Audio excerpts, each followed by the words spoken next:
পিতামহে দিছে এটি এক সংবিধান, কিন্তু এয়া আমাৰ বাবে সম্ভৱ নহয় বীৰগণ। কি সংবিধান দাদা?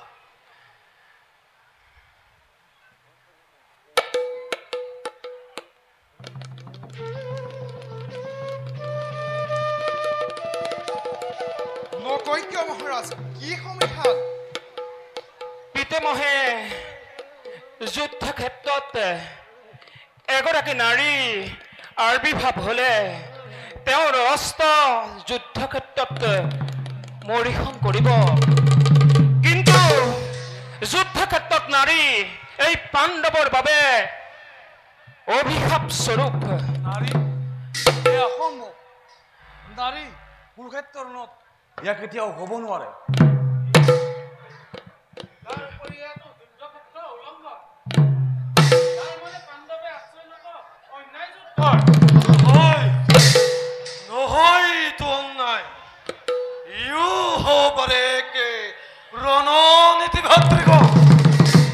দাদা, ই কেনেধৰণৰ ৰণনীতি হ'ব পাৰে?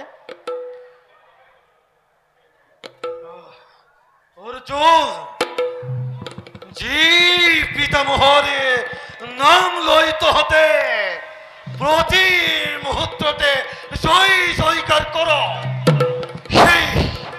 সেই পিতামহে ৰজস্বলা দৰ্প দেখি কৰোৰা সভাতে বস্ত্ৰহৰণে কৰোঁতে কিয় মৌন হৈ ৰৈছে?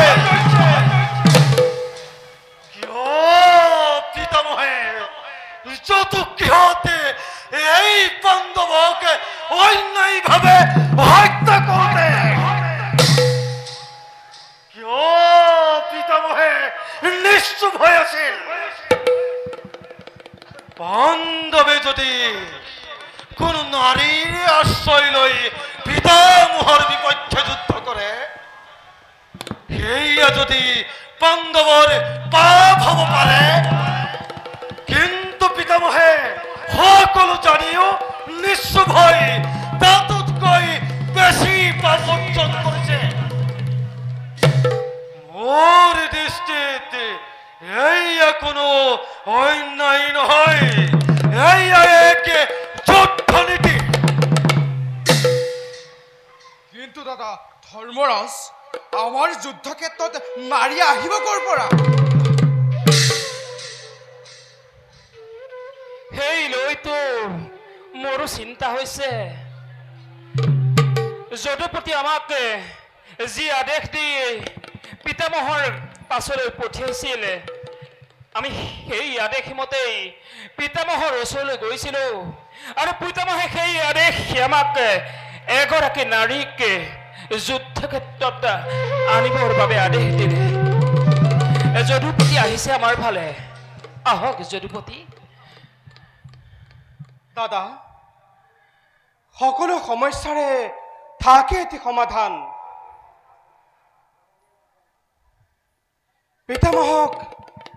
পিতামহক এগৰাকী নাৰীৰ দ্বাৰা বধ কৰাব লাগিব।